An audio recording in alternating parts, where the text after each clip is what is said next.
In a world where geek culture reigns supreme, there's a hidden gem that shines brighter than any infinity stone. Get ready for Huracan, the ultimate comic art convention with a heart. But what can you expect at Huracan 2024? Get ready for a vibrant tapestry of comic books, writers, artists, toys, food, raffles for unique items, collectibles, cosplay, fellowship, and much more.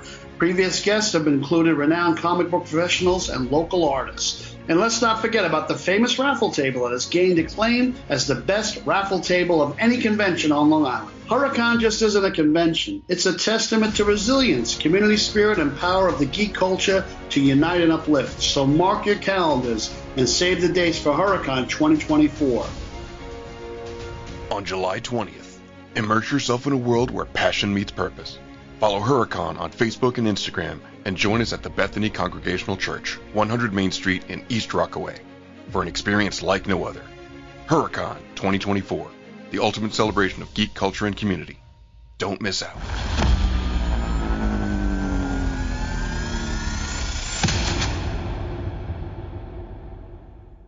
Who doesn't love coming home to a new package on their doorstep? Today I got to come home to this awesome Comics for Fun and Profit shirt on mine, and you can too. If you go to comicsfunprofit.threadless.com, you can check out their cool merch and get a shirt just like me. That was comicsfunprofit.threadless.com. Join the club. It's where all the cool kids are. Aloha, it's Jason from Hawaii. Welcome to a special edition of the Comics for Fun and Profit podcast.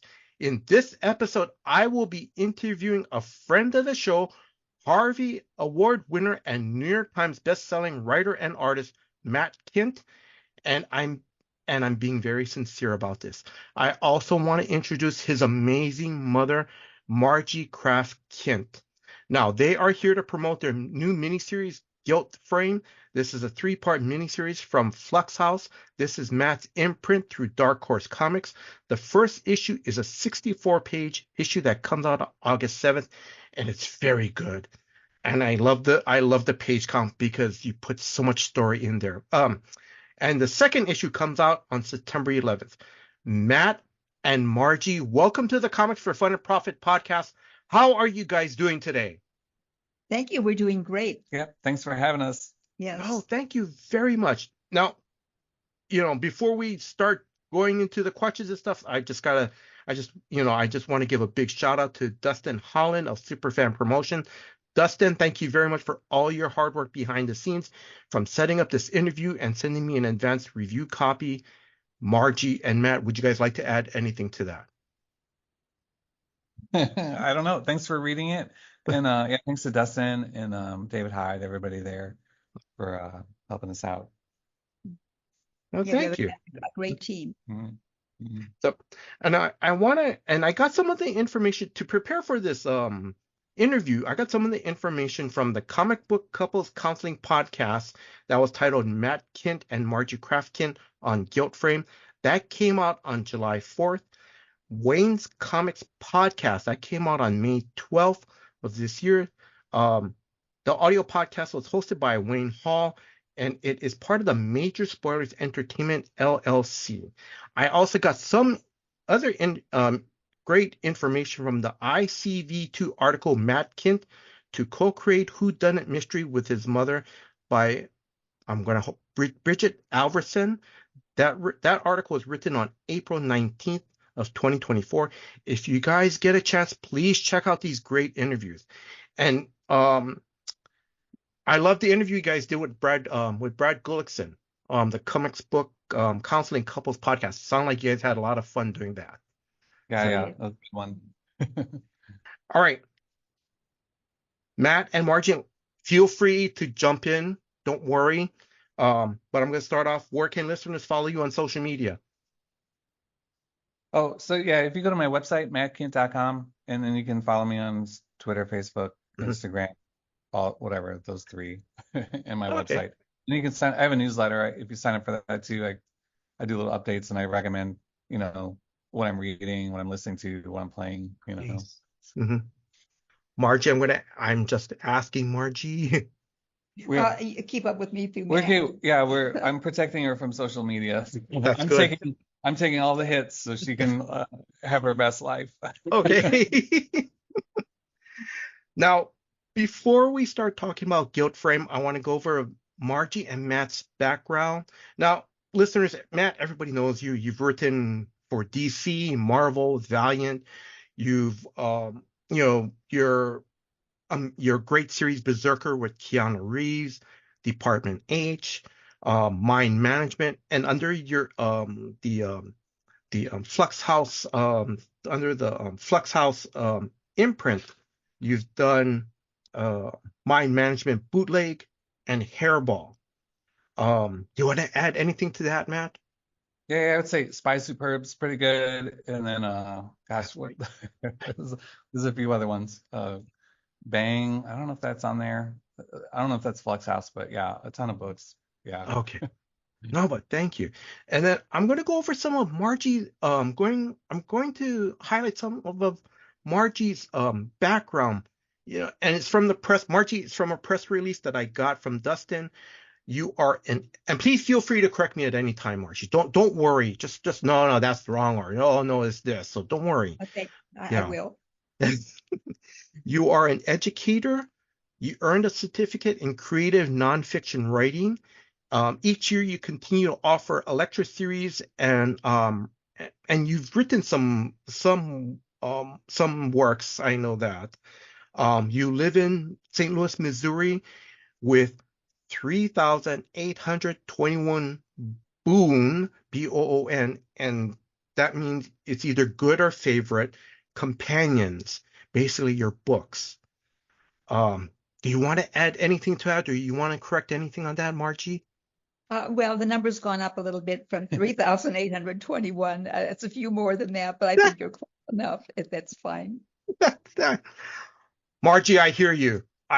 This is an audio podcast. You guys can see behind me, Matt. You can see all my comic book boxes. Since it's audio, I'm going to describe what we see, which is a lot of comic book boxes, stacks of books. It looks like my favorite kind of room right there. Yeah, it looks great. Yes. Yeah. On the side, I have like tons of books. I mean, Margie, I understand where it's like, yes. So thank you. Appreciate that. Right. Whenever it's like, and I'm sorry, we're kind of going a little bit off the subject, but it's almost like when you walk into a used bookstore or Barnes and Noble, you go, okay, I'm not going to buy a book. I just want to look around. And you walk out with, well, this was 50% off, Oh, yeah. Well, I never say that. I never go in and say I'm not going to buy anything. I go in with my checkbook ready. And I think that comes from growing up with very little access to books when I crave them. And I told myself when I was very young that if I ever came to a point where I could have books, I would get anything that I wanted. And I think the boys were raised that my two sons were raised that way too, that if they wanted a book, there was money for it and space for it. That's what there's the quote, a house without books is like a person without a soul. And I kind of feel, do you ever go into a house? You ever go into someone's house and then you're looking at first thing I look for is books. Yes. I was like, oh, what do they got? What are they reading? What do they have? What's out? And then if they don't have anything, it's kind of strange. But you're right. Yes. Because when you go to estate sales, you can even find out of print books, which is a great source. I'll tell you about that in case you don't do that. You might want to think about that. Yeah. But oh my God. So Margie, I know we can start talking about books, and I want to start continuing moving on, but we're gonna still keep on the subjects a little bit about books. And Matt, feel free to jump in. I'm sorry, I know some of your questions are gonna be directed to your mom this first part, but like I said, please feel free to jump in. Yeah, no, that's great. We've talked before, so yeah. So for our listeners, because I've heard some of the interviews, but I'm going to ask you, I'm sort of kind of repeating one of their questions, like, where did your love of books and writings come from? And I know you already touched on a little bit already. Mm-hmm. Well, when I was young, between 3 and 4, I had polio. And for, I would say, almost 2 years, I was either bedbound or sofa-bound. Mm-hmm. And sorry. I recovered very, very well. Thank you. So everything turned out all right. But even though I couldn't read yet at that age, I had a few picture books, Mm-hmm. and they had words in, and I Mm-hmm. think that's how I learned to read, was having my grandmother read them to me, and then I followed along. And I can't remember a time when I couldn't read after that, so I think that's probably how I learned to read. Mm-hmm. But I was on the sofa a lot with my few books and a tablet, a writing tablet, and a pencil. Mm-hmm. And that was pretty much my life to entertain myself. We had a television, but there was only one program on, Mm-hmm. and that was Howdy Doody for children. Yes. So 30 minutes a day there was a program on on television, and so my entertainment was really books and writing, even at a young Mm-hmm. age. Growing. Yes. And so I learned very young that you could set a foundation for a very good life with Mm-hmm. books as friends and company and Yes. entertainment and paper and pencil. That's nice. Yes. I'm going to ask you, who is your favorite author? Oh, well, with as many books as I have, I thought narrowing it down to 5 was pretty good. Yes. Think because he wrote my first mystery story that I read, I would have to name Arthur Conan Doyle. Mm-hmm. When I was very young, I was rooting around and came across a book that had the speckled band in it. And I was probably too young to be reading it, but I did, and it scared Mm-hmm. me out of my wits, and I loved it. And I thought there have to be more of these out there Mm-hmm. somewhere. Yes. And I think sentimentally, I would have to go with Arthur Conan Doyle. I think his stories hold up, and he's an author you can talk about, and almost anybody you run into has read a Sherlock Holmes story, so you have Mm-hmm. that common ground. Then I've read everyone in the mystery series from Agatha Christie. I had that phase when I was young. Mm-hmm. Then Dorothy Sayers, and then George Simenon, if that's the way it's pronounced. And I've read them, Georgette Heyer. I read everybody, Mm-hmm. zipped through them all. And then I discovered Martin Edwards, and I found that he did compilations of mystery books. And Mm-hmm. so I started reading his books for ideas of more books that I needed to read. Mm-hmm. And so I very often read an author who's not well known anymore. I've even forgotten many of the names. Maybe an author who's not well known Mm-hmm. anymore, not widely read, but who wrote really great stories. Yes. And so, I should mention Donna Leone too. And there's a new author out, not a new author, but a new series. Richard Osman has Mm-hmm. written The Thursday Murder Club. Oh, okay. I think there are 3 in the series. They're delightful. And so, Louise Penny is also another one. Those are some of my favorite authors. If I narrowed it down to one author, it would probably have to be Doyle because of the Mm-hmm. fundamental reasons. But I also love, if you're going beyond that genre, I also love American Notes by Charles Dickens. Oh. I love Speak Memory by Vladimir Nabokov. And I love the poetry of Edna St. Vincent Millay. And I love Disturbance by Philippe Lancôme, or Lançon, it's probably Mm-hmm. pronounced. And I like to include a lot of genres and a Mm-hmm. lot of history, because I think when I read history, I very often come across good mysteries. And Mm-hmm. when I read mysteries, I very often learn a lot of history. And Yes. so to me, the genres just go hand in hand. Matt, I'm That's sorry. my Did reading you list. wanted to add Yeah, something? that's what I need to catch up on my reading. I think Here's what's funny is like that list. So my list, this is why our book is so interesting, I think, because our favorites or the things are like when you jam them together, they make something interesting, you know? Yes. Mm-hmm. That's kind of what our book does, is it unique. takes our unique taste. They're not that dissimilar, but it's definitely mine tend towards the stranger. Like yeah, when somebody asked the favorite author, I was like, well, you can't really, it's hard to pick, but I would say Yes. like Philip K. Dick is one of my favorite authors. He's influenced Yes. a lot of what I've done. And then Mm-hmm. I like Raymond Chandler because Mm-hmm. he what I like about him though, it's funny, like what I like about Philip K. Dick is I don't think he's the best writer on earth, you know, Mm-hmm. but I think he has the most ideas of any writer I've ever read, and he'll jam Yes. it into 200 pages. So to me, when I'm reading, I'm not reading I stopped reading for entertainment like a long time ago. So Mm-hmm. I'm reading for something that'll spur an idea or to like spark something, you know. Yeah. I like Phil K. Dick for that reason because he Mm. sparks a lot of ideas. Yes. I like Raymond Chandler because it's like time travel. Like he's writing these mysteries in these crime books in the era that they take place. So I feel like it's like me transplanting myself into an era that is interesting. Yes. Uh, Mm-hmm. and so it's not necessarily history, but it feels like it in a way. And then who's my third one? I can't think of who it is, but I'd say, yeah, I don't recommend books to people because I don't like a lot of the books I like. They spark something in me, and I was like, Mm-hmm. I don't know who else is gonna like that, but oh, Catch 22, that's it. I love that book, Oh yes. um, by Joseph Heller, Yes. and I think that's the first book I read where the way he fractured time and like had it sort of bounce back on itself, and it could be funny, and then later be the same scene could be sad. There's so much to learn from that book.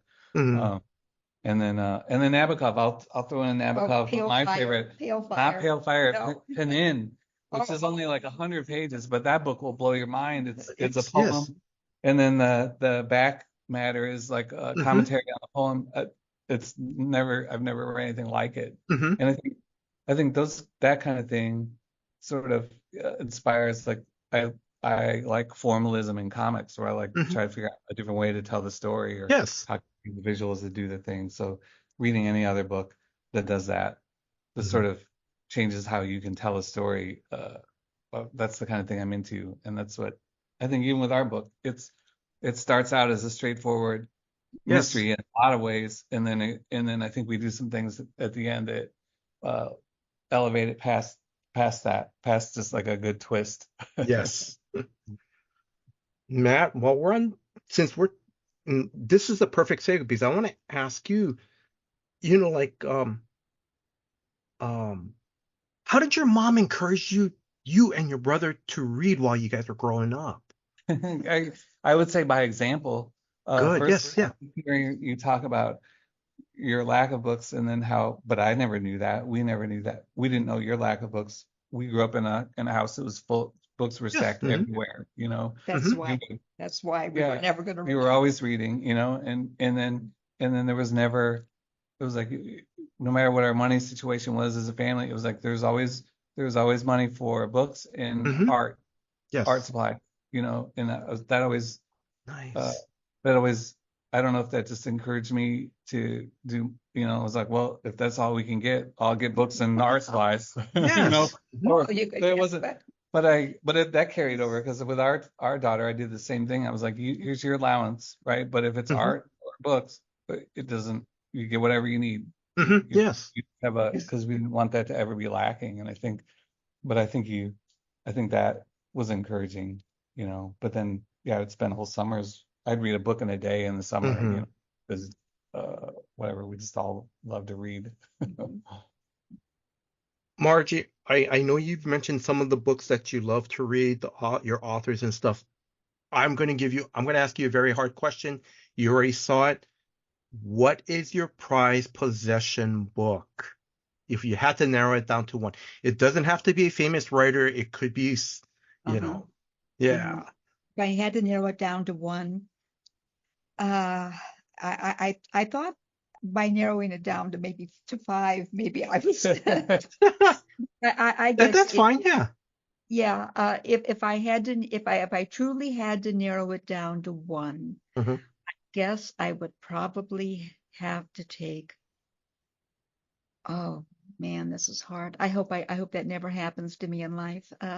I'd be ready to go. But it'll Uh, prepare you. It'll I, prepare you. yeah. I think. Oh, I don't know. I guess Doyle, Sherlock Holmes, the memoirs of Sherlock Holmes. That is the first real, Hmm. I would say, real book that Yes. I read that opened the door for mysteries, Hmm. which I love. And so I would say, and I think that when I reread a Doyle story, I enjoy them over and over. They never get old. And so I think the newness each time I read it, coupled with the sentiment of introducing me to the world of Hmm. good mysteries. I would opt for that. It's nice. Thank you very much. That's one. Matt, do you want to add anything? Yeah, here's what I was. You sent the questions ahead of time, and when I got to that one, I misread it, and I was like, "Oh, favorite possession." I was like, "Oh, my favorite." That's easy. I knew what my favorite possession was, which is it's a original art from Jack Kirby. I have his Jack Kirby pencil page. Oh my God, It's no, like that's. But then I read the question. I was like, "Oh, book possession." I was like, "Okay, well that's hard. That one's harder." But then I was like, "Well, that's an interesting question." Because it's not favorite book, it's favorite book that you possess. In a way, it's your favorite book that you possess. Like, is there something special about the book? Then I started thinking of the question, and I was like, I wonder if you asked, and I think it's in the first issue that the one character, Sam, they're going to France, and to lure him to France, he didn't want to go. Yes. She's like, oh, there's going to be lots of books there. There's going to be blah blah blah, and the character collects old books with notes written in the margins from other authors that he's a fan of. So like for example, I can't remember what we ended up actually in the book anymore, but it would be like an old Raymond Chandler book with in the margins from Philip K. Dick, or Charles Dickens book, but Joseph Heller's writing something or notes in the margin, And so I wondering if that was why you asked the question, because I'd forgotten that was in our book. And, it's interesting because I kind of collect books and comics and everything, but I don't have any books like that. But what I remember borrowing a book from my mom. If you ever borrow a book from my mom, you when she gives it to you, the spine's usually, I don't know how she does it to the spine. The spine is like L-shaped or like C-shaped, but when she's done, an inverted C. I don't know how that happens. And then, it's audio, but and then she writes all over the thing. Oh, that's she has all these notes written in it. And I thought, and this one's falling. She's holding one up. If you can't, she's holding one up, and the pages are falling. It's a hardback, and it's falling out.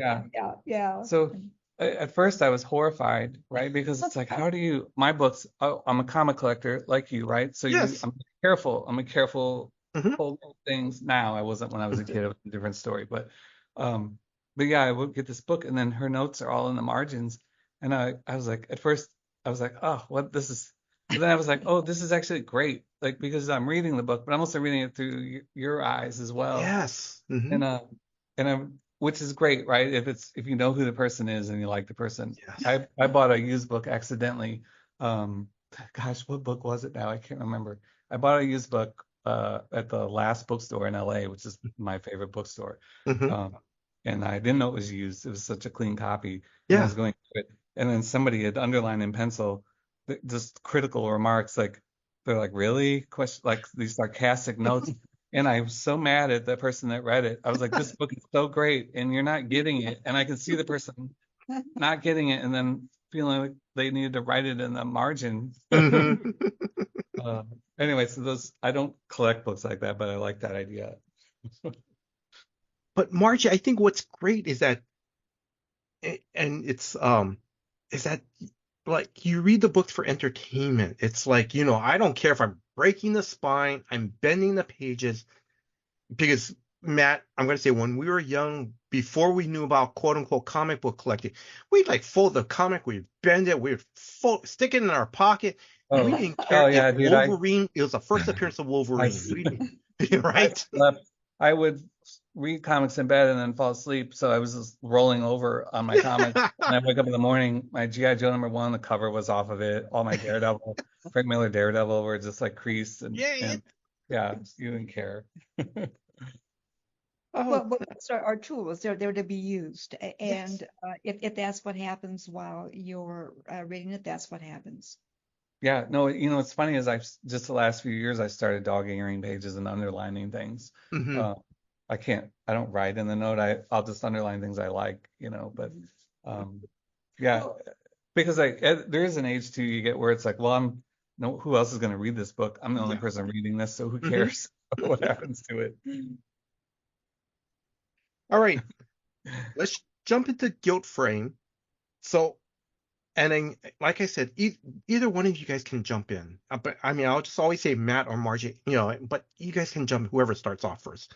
So, Thank you. Matt or Margie, what is Guilt Frame about? Do you want me to go? Okay. I like the way you All right. described it. It's a nephew and his great aunt who live together. He's orphaned and she takes him in, and they go on these vacation holidays. She's going to shop and he's going to look for his books. And then they stumble upon horrific murder.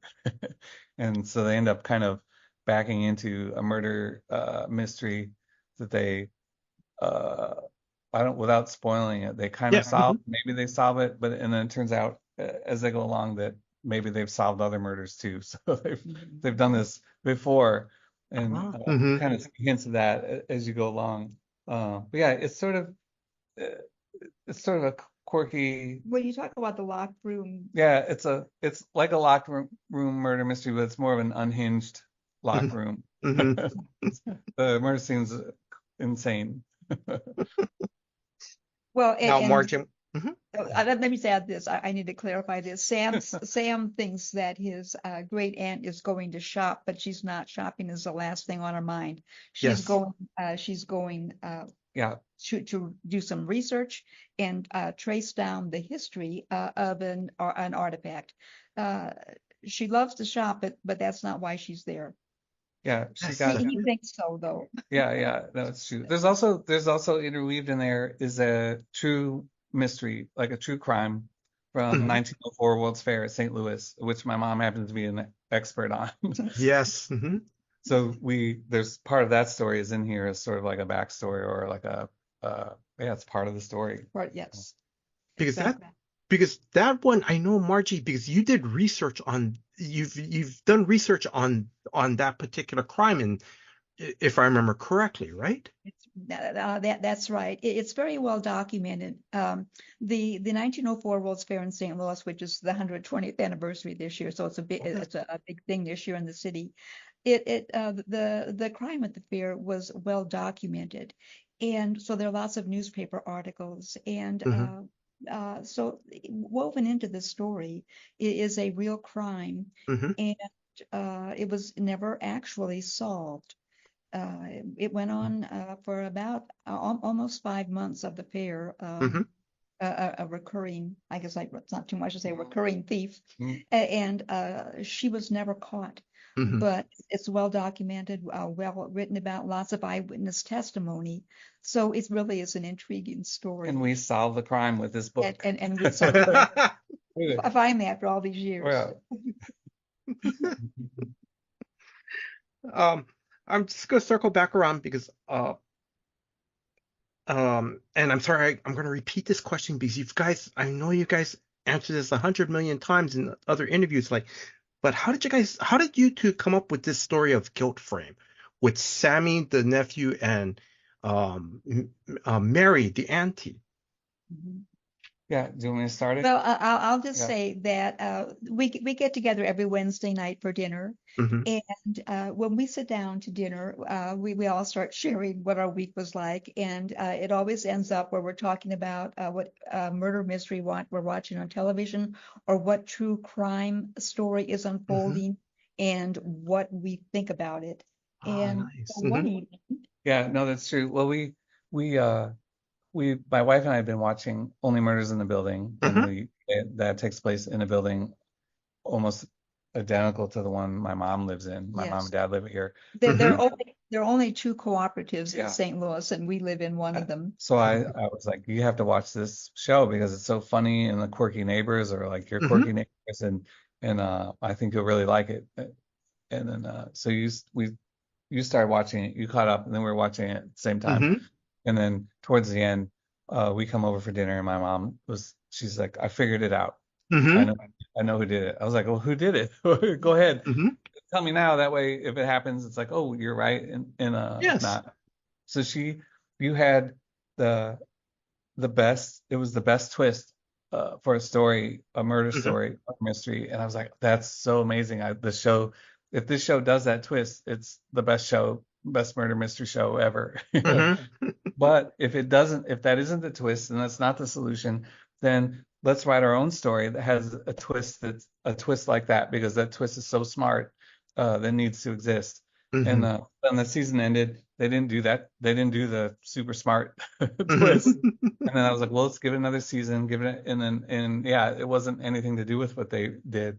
So I was like, well, that has to exist. We have to make that. So you had been flashback, I don't know how many years ago, you'd written Well, some mysteries already. Mm-hmm. about 20 years ago, Mm-hmm. I took a break from writing nonfiction to write fiction just for fun. Mm-hmm. And so I wrote 3 mystery stories. I Mm-hmm. call them novella length. Mm-hmm. And it was just for fun. And so I put them on the shelf and forgot about them until this came up at dinner when Matt said, maybe we should write a story. And I said, well, Mm-hmm. I have 3 of them.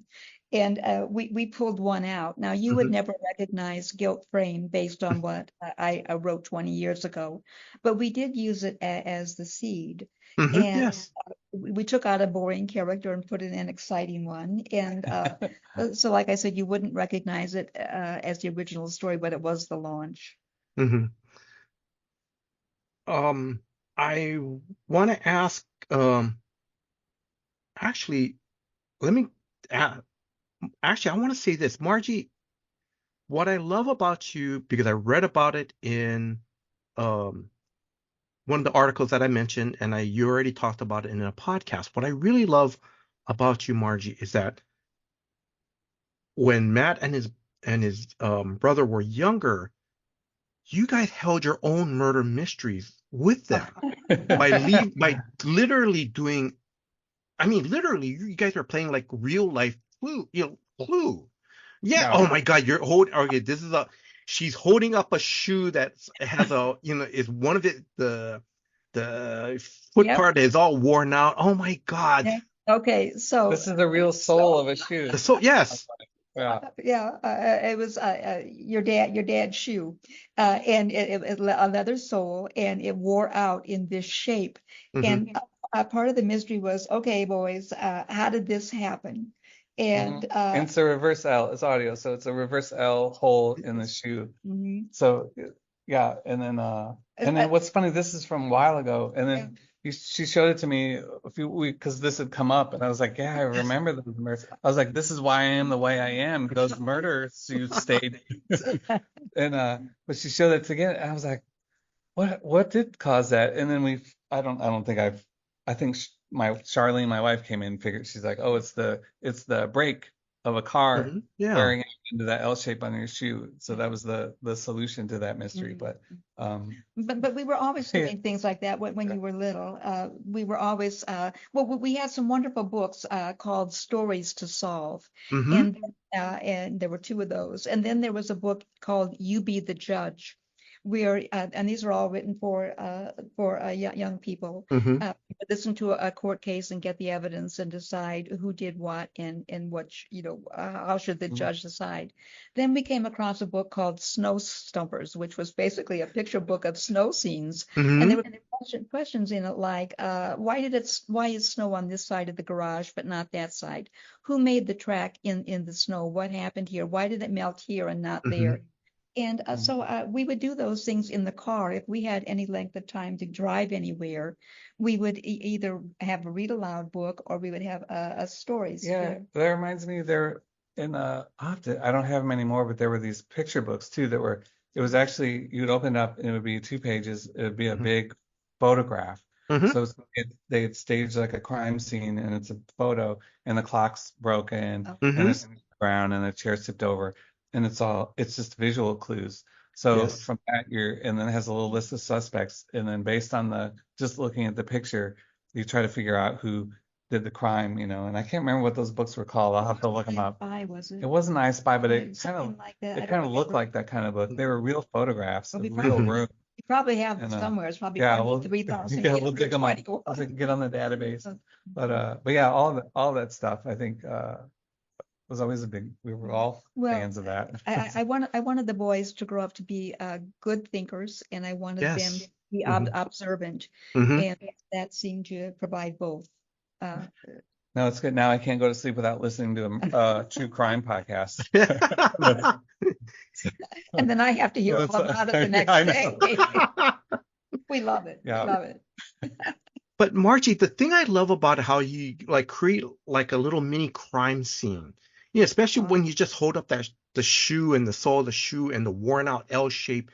What I love about it is, like you said, you want them to be observant, to ask questions, but also too, it adds a little bit more reality to it. Like they can touch it, they can feel it. Okay, all right, why does this part of the shoe feel a little bit more thinner than the bottom part of the L shape? The L shape bottom of the L seems thicker than, and I think that's just great, Well, And when you have two little boys, there are plenty of original crime scenes to solve, like who spilled that and didn't wipe it up.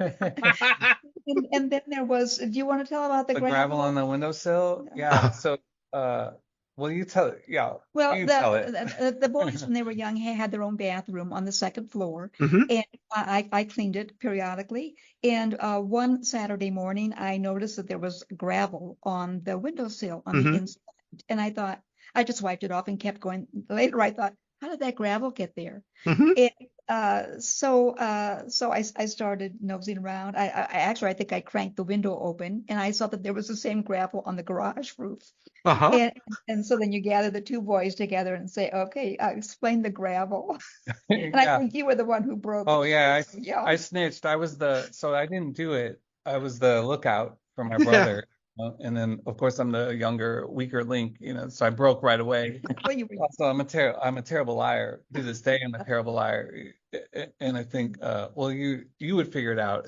You have a mom that knows when you're lying all the time. Mhm. You just stop lying. So that's probably why I don't do it. But yeah, and then my brother took the rap. And then Yeah, well, I didn't get in trouble. he Really. had gone for a little walk on the roof. Yeah. And, so there were plenty of real crime scenes. I didn't have to make up too much. Yeah. We made a lot of crime scenes growing up. And listeners, the reason why I brought this up because I really think it adds to the story, and um and I just want to talk. Let me get to the question of to go back to the characters in the story, like like who is Meredith and who is well, already Meredith is the auntie. Is Meredith or Mary, is she based on someone? And what about Sammy? Is he based on someone? Well, I'll tell you this about Mary. She's and then you could decide if she's based on anybody or not. She's a septuagenarian, and she was childless until Mhm. her great nephew was left on the doorstep. That would be Sam. Mhm. Arthur, her husband, at that time gave her an ultimatum. He said, "Okay, it's either the kid or me." Mhm. Well, in the book, she's still with Sam, Yeah. Yes. and Arthur's got the out of the picture. So that tells you a little bit about her. They live in a co-op on the seventh floor, and it's a Mhm. lively place for her because she's much happier and gets along better with her books than with people. Mhm. Uh, uh, when she's not holed up in her library, she's usually at the auction house looking for affordable art. And when she buys a piece, she Mhm. wants to know its history. There's a story there. And sometimes researching a piece will take her to Paris, which she loves. Mhm. And she may shop while she's in Paris, but she Mhm. hasn't gone to shop. She has gone to track down the history of a piece, and the answer is in Paris. Mhm. That's who she is. She might be a little bit like me. She has better clothes than I do, and she has more adventures than I do. But other than that, maybe a little bit we're alike. Yeah, I think that's pretty close. What Yeah. about And Sam? I would say Sam is based on like an 18-year-old version of me Mhm. that got to would just do anything he wanted to do, or like I would love to walk around with a sword cane, So Yes. Mhm. this character gets to do that. I'm not Yes, allowed to. that's right. Your great aunt. Yeah. It's okay. He wears aloha shirts all the time, which I Mhm. do. I do some of the time, not all the time. I do it all the time. I just don't have enough for every day of the week. But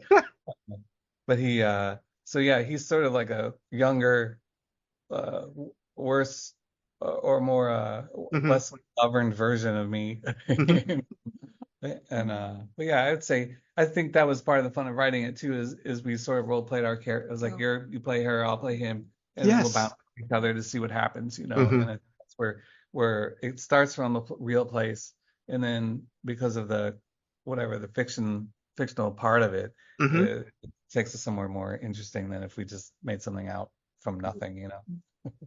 I have an off the cuff question, and correct me if I'm wrong, Margie, because Matt, I know you mentioned you guys role played, um, Margie, did you provide some of the dialogue for Mary in the book? I would say absolutely. Yes. I'll say every line of dialogue was your dialogue. Like I didn't get in the way of any of it because I thought, I wanted to be as authentic as it could be. I don't know why I'm talking for you. No, it's your dialogue. Yeah, I'm gonna talk over your dialogue, and then you can talk over mine. You continue. No, she wrote it all, and then it was all so great to me. I was like, I don't want to we co-wrote the plot and the things that happened, but with that dialogue, I didn't want to. I probably had to cut a little bit because sometimes it was just space, or I didn't, but I tried not to touch any of it, even if I made room if I needed to. But we did sit across from each other. We made the kitchen table into a partner table. He on one side and I on the other. And then we got into the role playing. And well, if he said this, what would she say? And so got the character for that. So I would say it all really flowed pretty naturally. Yeah. Couple things I loved about this first issue is, first off, Margie, you would have again, we're going to talk about how you set up the crime scene for Matt and his brother. You would do the picture book thing with solve this mystery, picture book, and so forth. But one of the things I love is that Sammy and Mary play deciphering code. They would decipher codes when they were younger. And I kind of love that you guys brought that into this story. A little bit about your guys, what you guys have done. You guys brought that into the story, and I love it because again, it feels real. It feels authentic. And Matt, like you said, whatever your mom had, you guys are sitting across the table. Okay, if this is what Sammy's saying, okay, Mom, what are you going to say? And you include that in. And the other thing is, I love it is, like you said, it's authentic, it's real, it's based, it's real, and that's what I love. That's one of the things I love about this book, Well, thank you. I appreciate it. But yeah, I was just going to say murder mysteries, they're not my favorite genre because I think most of the time when you read them, you're reading it to get either just to get to the ending, to see what the twist, the whodunit part, and I think those books to me are like fireworks. They're they just go off, and then it's like, oh, that was cool, but then you never think about it again, or there's no desire to go back and reread a book like your favorite book you think about all the time. And so I think part of that, the mission for us in this book is to satisfy both the whodunit part of, I was like, oh, there is a mystery. We're playing fair. You have all the clues you need to figure it out, but also get a book that bears rereading for the character and for the story, for the things maybe you didn't get the first time that aren't related to who did it. Like the who did it is in some ways it should be incidental to a good book, and so it's not incidental in that it is. We want to satisfy that for people that like those books. I like those books, but also satisfy the desire to just read a good book with real characters and something funny happening, something sad happening. Well, and I think sometimes too, even though a reader may not be aware of it and maybe just be reading for pleasure or amusement or to see if they can solve it, I think that very often, whether it's conscious or not, if a book has an interesting structure or unusual structure, I think that carries over to the reader too, and their appreciation, even if they don't read it that way. I know when I read a mystery, I want to know how was it put together, and what's unique about it, or why did I like it so much? And usually it's something structural. And so I think that even if a reader is just reading it for pleasure, like you said, they will remember the characters, and hopefully that they'll even if it's subconscious, remember that the the structure was unique and part of the intrigue. Yes, no, thank you very much. I'm gonna try to continue on because I don't want to keep too much of your time. But I'm gonna ask, is it okay if we go a little bit over? Yeah, do it. Keep asking questions. They're good. We're just fine. Okay, all right. So okay, now there's one Matt and Margie, who came out with the layout of Mary's and Sam's top apartment floor cutaway layout.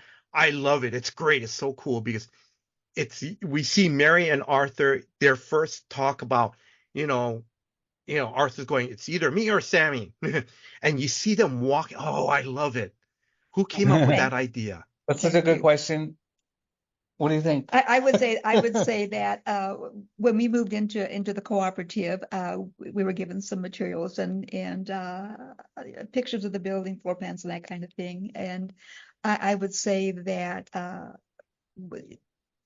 that was, I think that model in our heads maybe started you, but you did a lot of interesting work with that. Well, literally it's where my mom lives. My mom and dad live there. That floor plan is their floor plan. From the floor plans of this building, it's used that as the floor plan to lay out that page. And so everything. I mean, we're sitting in the one of the rooms right now. So the vibe here is different than in the book. It's much friendlier and welcoming atmosphere.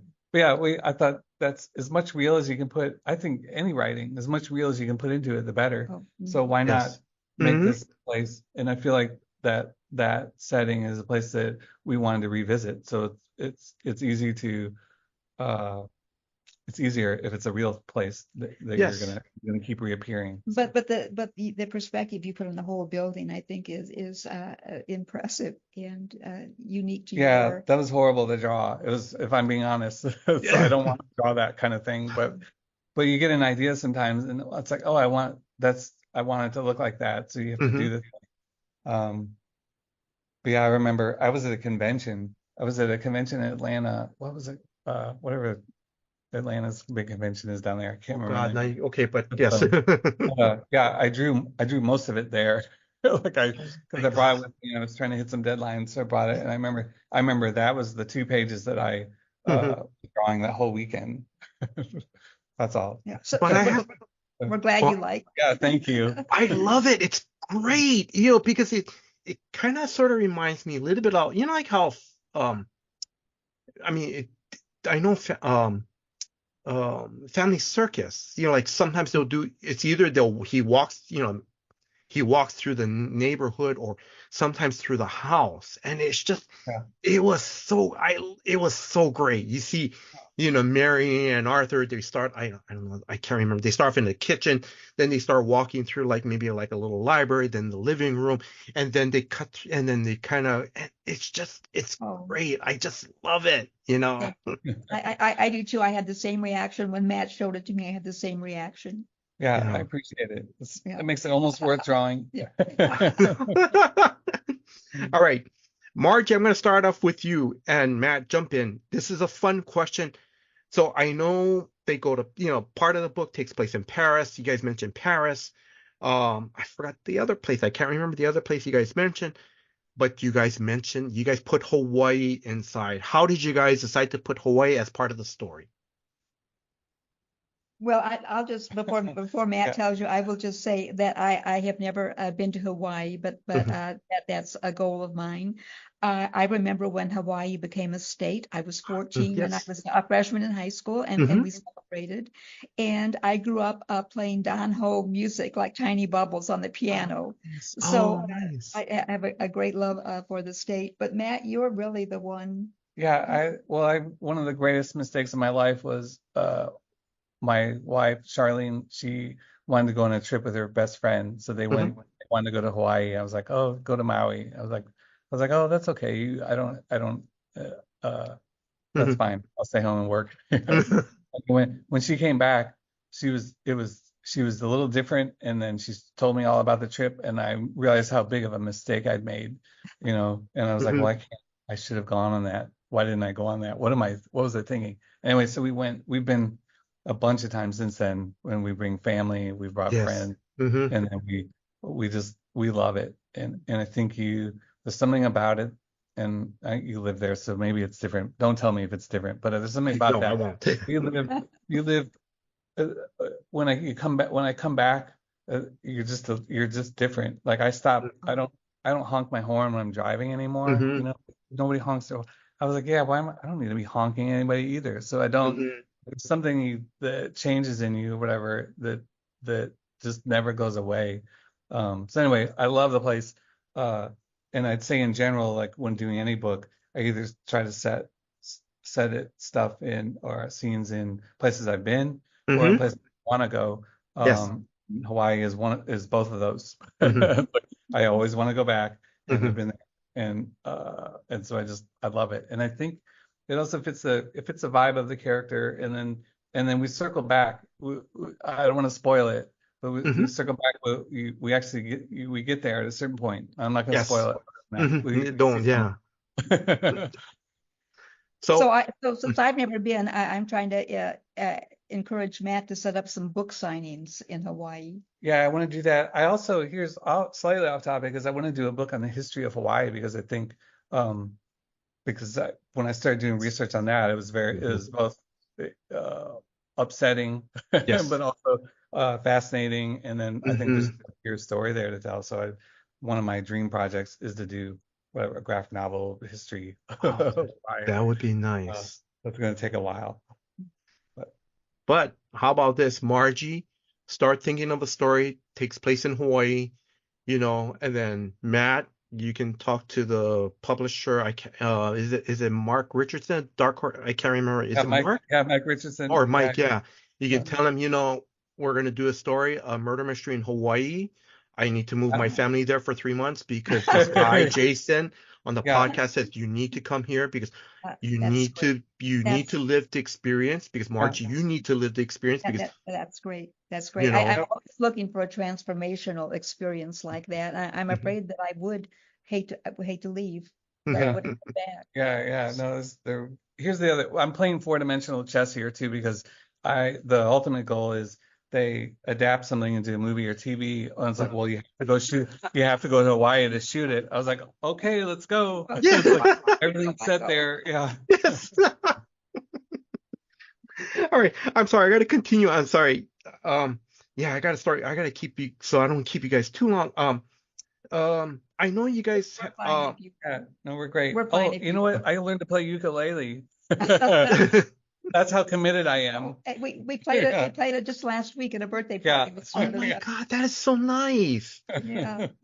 I'll play something on the piano, and he pulled the ukulele off the wall and started playing. It was a little family jam band. Yeah. So where did you learn how to play the ukulele? I bought one when I was there, and then when I came back, bought a better one because I didn't know what I was doing, and I wasn't sure. And then over pandemic, I just taught myself. Oh, okay, yes. Like at home, and it was just like, to me, it was like kind of a therapy, or just like a nice way to sort of turn off your brain and relax, and just taught myself. Well, and it's not Christmas until you play that Hawaiian. Yeah, I play all the whatever you can think of. I'll play the whatever it is. Anyway, that was off topic. I'm sorry to derail. No, it's not. No, but that's great. But thank you for sharing that. I'm sorry, I know you guys have been asked this question many times. How did you guys come up with the title of this book? Well, it's started off as just our working title. We didn't know if we would keep it or not. But when you think about Gilt, there are Gilt chairs, there are Gilt frames. And if you think of the homophone, Gilt, there are plenty of people who are guilty of something. And so that fit. And when you think about the frame, there are picture frames, there are chair frames, and somebody gets framed. Yeah, that's so Gilt frame just stuck. Yeah, no, it was one of those titles where you came up with it, where you threw out a few, and I was like, well, that's obvious, that's the one, right? Titles are tricky because it either takes forever and you can't think of it, and then you're not quite happy, when you do settle on one, or it happens right away, and then it's the easiest thing on earth. And that was one where you you threw it out. A and was working like, title, and we kept it. yeah, and a lot of times, yeah, working titles too. When you use it as a working title, it just becomes it fills into the title somehow, you know. Anyway, But plenty of Gilt and plenty of framing going on there. Oh, I love it. Thank you. All right. Matt and Margie, do you guys want to give any shout outs to people who help you guys on this series, like editors at Dark Horse, or you know? Yeah, well, thanks to Daniel and Mike Richardson, who you mentioned already. He's been my champion my whole career. So I'll shout out to him. Also shout out to my mom for helping with paint. She helped paint some of the. She went through and did all the skin color on like pretty much all of issue 1. She's in issue 2, and then issue 3 we're working on. And then shout out to Charlene, my wife. She did a guest. She painted a whole page on issue 1 that's uncredited, but it's sort of like a Easter egg. So if you can figure out which one it is, I'll send you a postcard. And then my daughter's painting a mystery page in issue 3. So if you can figure that one out, then I'll send you another postcard. So we have 3 generations painting here. We have I will just ditto the people you mentioned. They've been a great team to get to know and to work with. I would also give a shout out to Charlene, Matt's wife, because during our Wednesday night dinners, sometimes the book would come up and we'd be talking about it. And at one point, Charlene nudged Matt a little bit and whispered in his ear, "Now, Matty, don't push your mother around." And so I appreciate her for that, because we were talking, I guess, negotiating this or that, and she was, I'd say she was a good behind the scenes help. Yeah, she's been a good governing force my whole since I've known her. I didn't get pushed. Yeah, and we never had any problems. We got along great. Yeah. No, but that's really good. That is really nice. Thank you. Margie and Matt, how did the both of you feel when you saw your names on the first issue? Like the actual, because I think you guys have the physical copy, correct, right? You guys already have your first issue. It's not printed. It went to press, but it's not printed yet. So we won't see it all right. in Diego. Yeah. Then how did you did you at least see it digitally on screen? Yes. How did you guys both feel? Well, this is my first book, and so I was, of course, thrilled. It was quite an honor to see it. I've also started using my maiden name as my middle name, and so that is a nod to my father, and so that felt good to see that too. So it was just all in all just a wonderful experience, Matt. No, anything I feel vicariously through you, because I designed the book too. So I'm putting all the production, I'm putting the book together and sending it in. So I designed the cover, and then I have to put our names on the cover. And so to me, I'm so focused on making it look right, make sure all the production is good. And then I just have my head down. So it probably won't hit me for probably a year. It's like, when I see it on the shelf again, and I'll be like, oh, that was pretty cool. But it's like every book is like that for me, where I'm so in it, and so much, and I'm just trying to keep it all straight in my head, so that by the time it comes out, it's like, in a way, I just need a break. And I know my name would not be there if it hadn't been for Matt's suggestion that we collaborate, and that he believed we could do it, and so I'm grateful. Well, you had a good idea, and I couldn't steal it. Oh yeah, you could have. Yeah. I don't think I could have. Well, I could have. Yeah. That's not how I do it. You didn't raise me that way. That's right.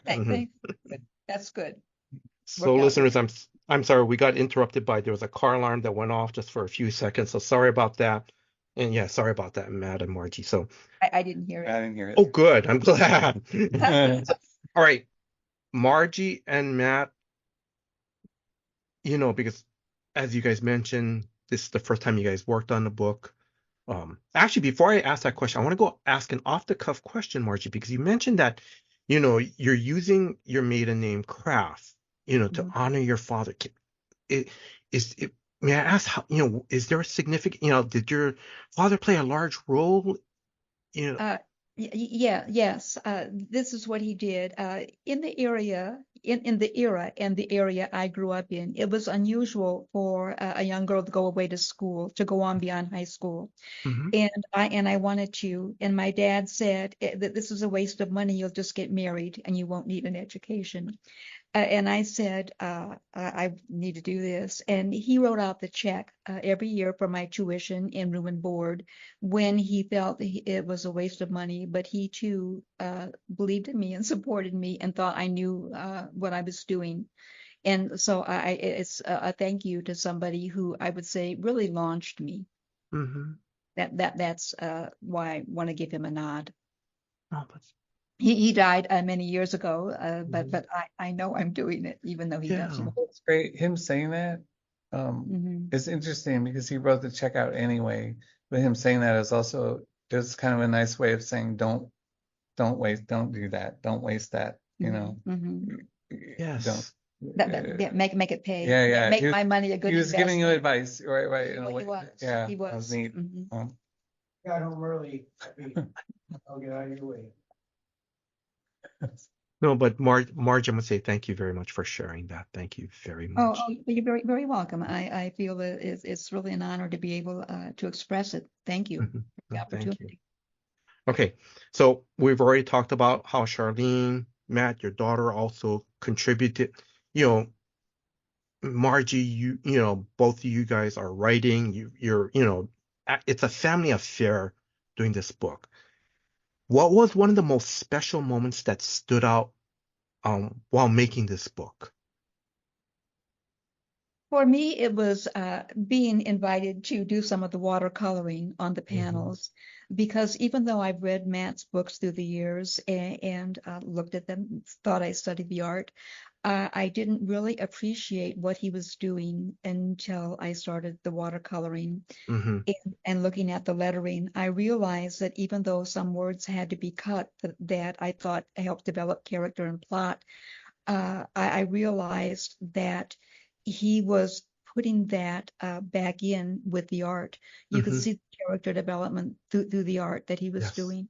And I noticed the detail that he was putting in. And I noticed that even though there would be detail there that may disappear when the page was shrunk, it was still there because it made the picture right. hmm So I think that looking at each panel, stroke by stroke, and word by word made me appreciate the caliber of the person I was working with. I feel like I started working with one of the best and right at the top. hmm I was happy to have free labor. I'm so, I'm sorry. That was such a thoughtful answer, and the whole time I'm like, I had to say this dumb thing. I did it. I did it free. I didn't know I was doing it free. No, yeah. We'll talk about it later. Okay, off the record. I will. Guess what I will say tied to that though is like what my favorite parts were. We would come over for dinner and then we used to play games and we would talk and then we started doing art night. So we have dinner and then we just do art night where we all get watercolors, get out, and we would all Yes. work on the book when it's time to work on the book, and then we'll just work on other things and just sort of like all of us. And it just reminds me of like, well, that's kind of how we kind of grew up in an atmosphere like that, and then we Yes. with our daughter in sort of a similar, like our favorite thing to do is just hang out and draw and write and Yes. make things, and so I think that's the part I like, to me the book. Until I have distance from the book, it just is so much hard work. No, yeah. that, Yes. that Yeah. I think the idea of the book existing um, is the special part to me. I was like seeing you. What's funny is like I've been doing it so long, with seeing vicariously through you, like what the book means, has made hmm me really appreciate it, and not take it not for granted, or where hmm I think I might have or I have been doing. hmm It's a good thing. So before I'm going to slowly wrap this up, but Margie and Matt, I want to tell you what I love this book on so many different levels, you know. And the thing that I really love is, that there are three generations working on this book. And Matt, like you said, it's a full circle. What your mom, how she raised you and your brother to do these things. And then now it's like she invited you into her world at that time of, I love Sir Arthur Conan Doyle. I love these murder, these mysteries. So I'm going to bring my two boys into this, and then now you're doing this, with her today.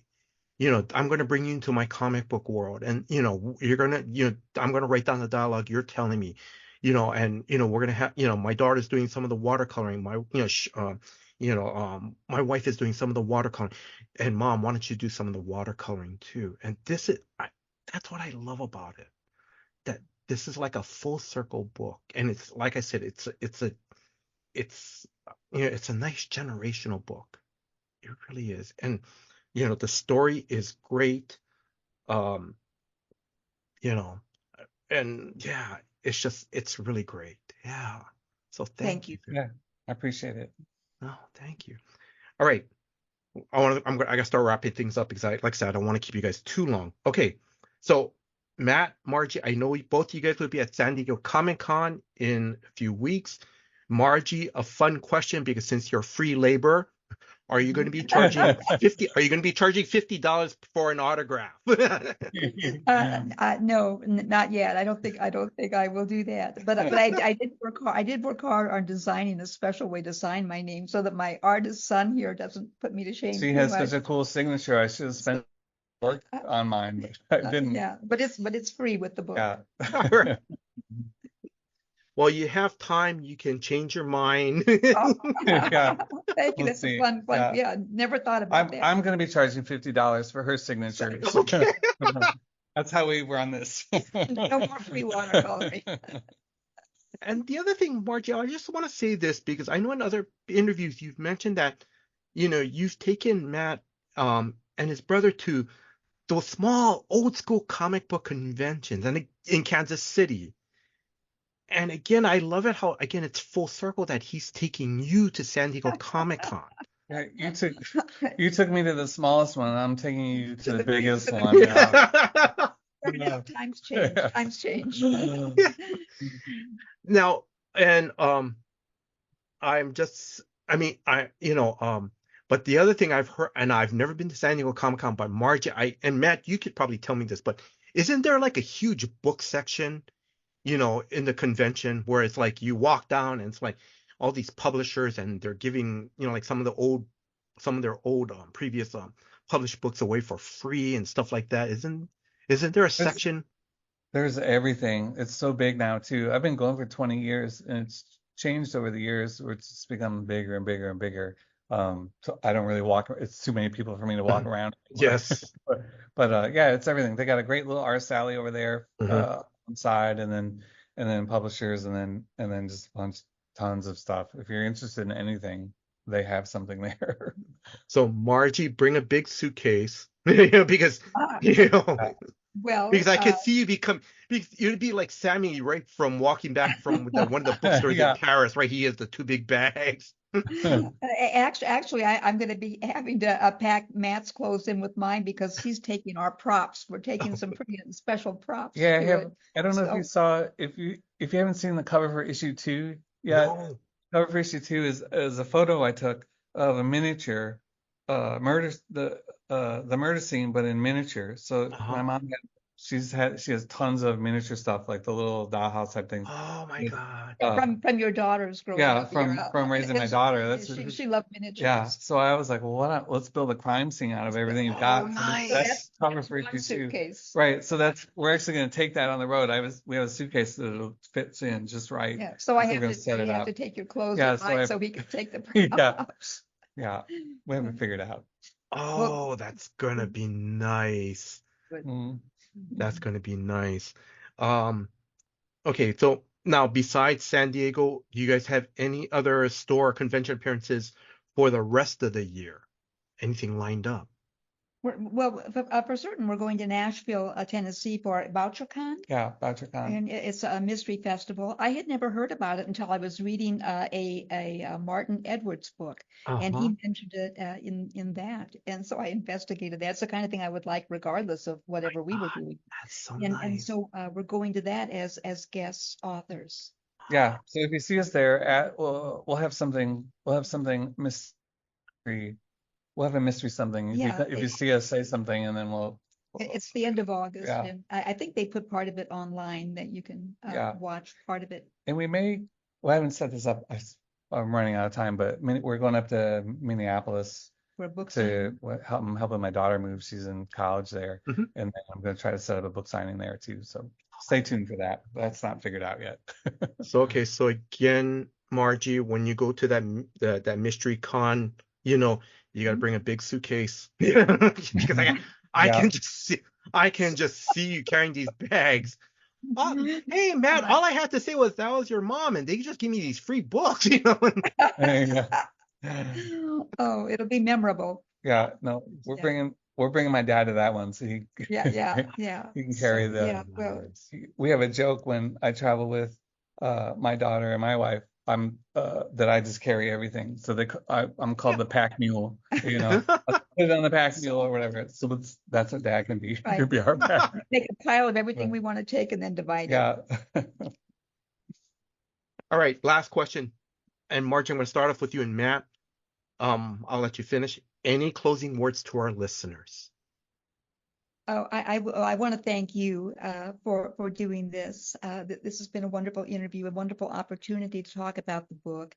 And so I would just encourage everyone to take a look at it. Mhm. And my generation did not grow up with graphic novels, and so we're new to them, and we don't always take to them very well or right away. So I would just say, if you think it might be good for anybody else, a mother or grandmother or something, keep that in mind. It might be a good way to introduce a previous generation to graphic novels.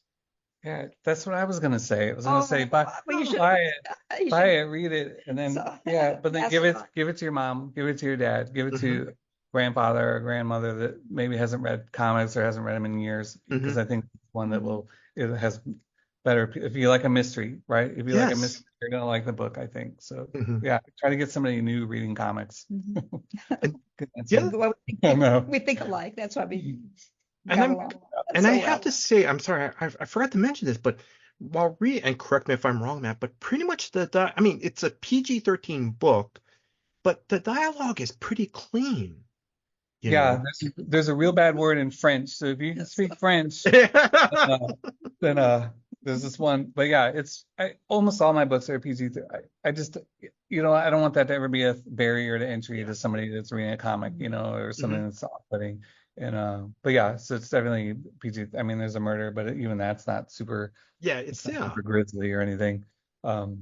Yeah, so I'd say PG-13. It's 1980s PG. So that's true. Or it's modern day PG-13. So Matt and Margie, mahalo. Thank you in Hawaiian. Thank you very much for your time. Thank you for giving me an opportunity to interview the both of you. I wish you all the success with Gilt Frame. I also want to thank Dustin of Superfan Promotion for setting up this interview and for providing me with an advanced reading copy. Again, Dustin, thank you very much for all your hard work behind the scenes. Now, if you are a new comic book fan or a lifelong comic book fan, please check out Gilt Frame. Now, this is a 3-part miniseries from Flux House. It's Matt's imprint through Dark Horse Comics. The first issue is a 64-page issue that comes out on August 7th, and the second issue comes out on September 11th. What I love about this, it's a 3-part miniseries, and Matt, correct me if I'm wrong. It's 64 pages each issue, correct?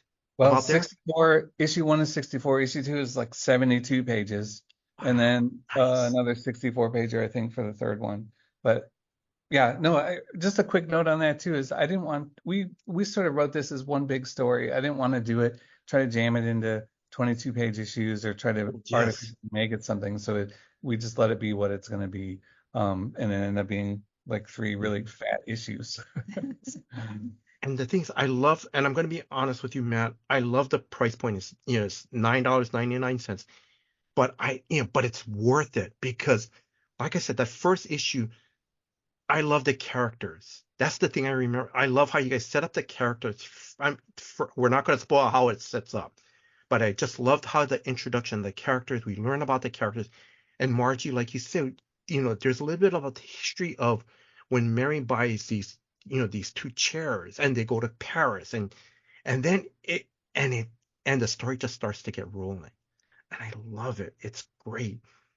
And and for listeners, like as Margie and Matt said, you know, if you know someone like, your father or a grandfather who loves, murder mysteries, you know, this is something, this is a comic book, for them to share with. This is great. And what I love about it too is that, again, this comic book, you guys, there's 3 generations working on this comic book.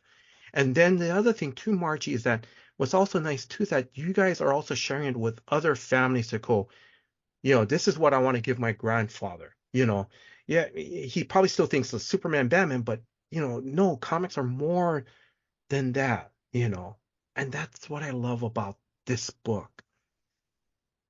I want to thank Drew, the host of Comics for Fun and Profit, for putting this episode together. Drew, thank you very much for all your hard work behind the scenes.